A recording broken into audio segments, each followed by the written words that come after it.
Hello everybody and welcome back to G-Bear Homesteading the Desert. We're over here on the side of the room addition and we're looking at the floors are all in and I've got the base channels in for the walls. And I also have the flashing done on the bottom. So I am sealed to the foundation. Nothing can crawl up underneath my flashing or under my walls, because when I put down that angle flashing down there, it's actually roof edging, and this is a piece of it here. It's 1.5 inch roof edging. It's got a little drip edge on it. But what I do is I turn it over like this, and then along this side right here, dead center, I put a 1/2 inch bead of roofing tar all the way along that. And then when I get to the edges, I go up and down both edges so that nothing can crawl in sideways and get behind it. And then when I press that in, you'll see how right there, that what's oozing out right there where I'm pointing with the metal, that's because I also put another bead on top of that flashing before I put the wall base down. And that gives me a totally tight seal. Now, when I start putting in the wall studs here, I have a small piece here so that I can show you what I'm going to do. There's one that goes in, and these are easy to insert. You put them in on an angle and twist them into place like that. There'll be one going here. Then there'll be one going here on the end. And then there'll be one going the opposite direction, just inside the wall like that. So on the corners here, it's basically a 4x6 when I put these 3 studs together here. And then once I get all of those in, these studs have little openings in them like this. And what I like to do is I fill the bottom 12 inches with expanding foam on the corners. That gives me a really tight, weather tight, bug tight, so forth and so on seal. And that expands and it tightens down and it locks those pieces all together, so I'm in good shape there. All right, now you see down here I got my marks because I use 2-foot centers on my metal stud. This is marked 12, no marking there. This is marked 8. So every 4 feet I've got them marked. And the reason I do that is because on the 4-foot centers I put the 2 studs in, one this way and one this way. Sorry about the wind, folks. It's gusting at about 22 miles an hour right now. I hope that my microphone is working and not bothering you too much. So anyway, I put every 4 feet I put them this way, but on the 2-foot centers in between that I put them this way. So every 4 feet I've got a 4x4, essentially a 4x4. But you'll notice that this it's got a space. If I put that one there, it only comes up to the diamonds. And on this one, it only comes up to the diamonds. So I have that 1-inch space in the middle so I can run my electrical wiring, plumbing pipes, all of that kind of stuff. And I don't have to do any special drilling on the metal studs. The other parts of them will go through these holes, and I have plastic inserts that go in those holes so that if I'm using shark bite pipe like this or PEX pipe, it won't get cut if it moves inside the wall. All these walls will be insulated, so that gives me a little bit of extra security from the pipes freezing in the wintertime. It does get down in the 20s here, and for the most part, simple insulation like I put on those pipes right there, will keep these pipes from freezing even outside of the place during the winter. So that being said, you see I've got my upright there, and I gapped it the proper distance of the thickness of the siding that I use, so that when this goes on here, then I'll fill a bead of sealant in between the two units there, and then I'll have one of these types of boards going up the seam on both sides. So I'll be airtight, watertight, bug tight, so forth and so on. All right. I also foamed all of my gaps around all my pipes. So that part's done. And you notice I've got all of this extra flooring in. And oh, what happened to my plumbing for my shower? Well, change of plans. I'm changing the plan from putting a fiberglass 30-inch shower in here, which is going to be like trying to take a shower in a motorhome. And I'm going to put a bathtub instead. I'm going to put a 30 by 60 bathtub in here with the drain and that stuff on this end. And you can see this little piece here. I can lift this out right now. And that next piece right there will also lift out. So I can get to my plumbing down there, and I can plumb it to where I need. Now this line on the wood here is the inside of the stud wall for the bathroom.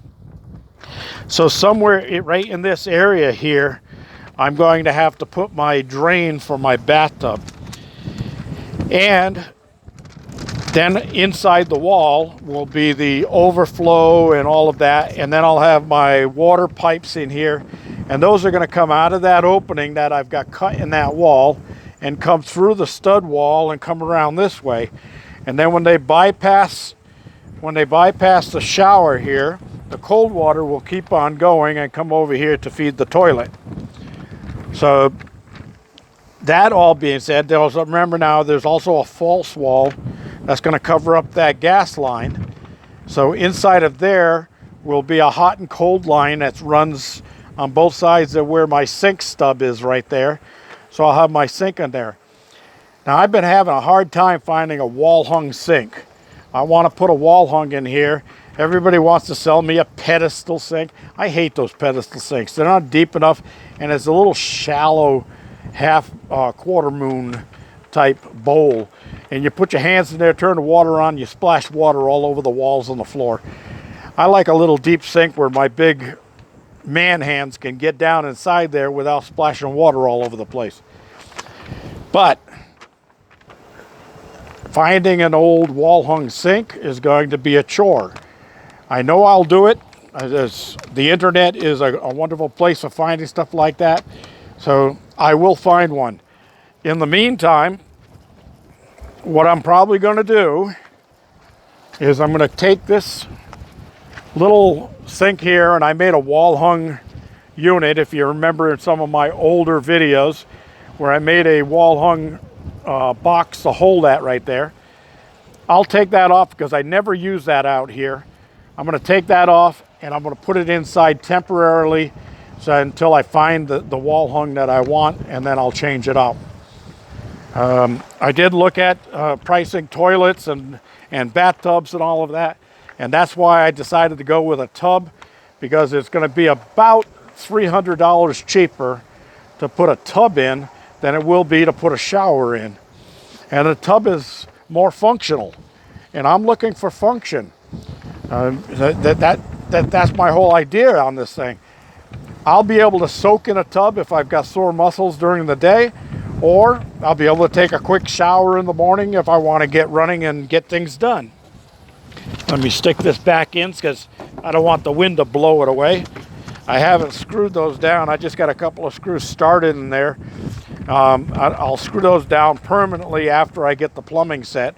And when I do the puncture through the floor for the tub drain, it will also be sealed with expand foam like that. So I don't have to worry about bugs crawling up underneath and making a home underneath my tub or anything like that. It's going to be a complete sealed unit. And then, of course, like I said, the gap between the floors there, that will also get sealed. I already pulled the top trim off there. I had to, so I can get that upright in there. And when I just start putting up these walls, I've got to try to do that and plan it so that I have enough material to not only put the walls up, but to put some angle supports fastened down to the floor to hold those in place, because these winds will tear them up before I get the siding on. So I have to do the siding, of course, all on a calm day. I'll be handling 4x8 sheets, and those are a problem when it comes to the wind, as you know. They're not as heavy as these 3/4 plywood, but still, when you're holding a 4x8 sheet and you got 20-mile-an-hour winds, I don't care how big and strong you are, you're not going to stand still for very long. All right. Remember, I said I've got a T going in where that is, and then I'll stub over and I'll put a hose bib coming out right there. These screws right here are concrete screws that you have to pre-drill into the concrete. Now you see, I've got nuts and washers on the bolts that I put in that are sunk into concrete. So those are actually giant eye bolts that are down inside the concrete about 6 inches.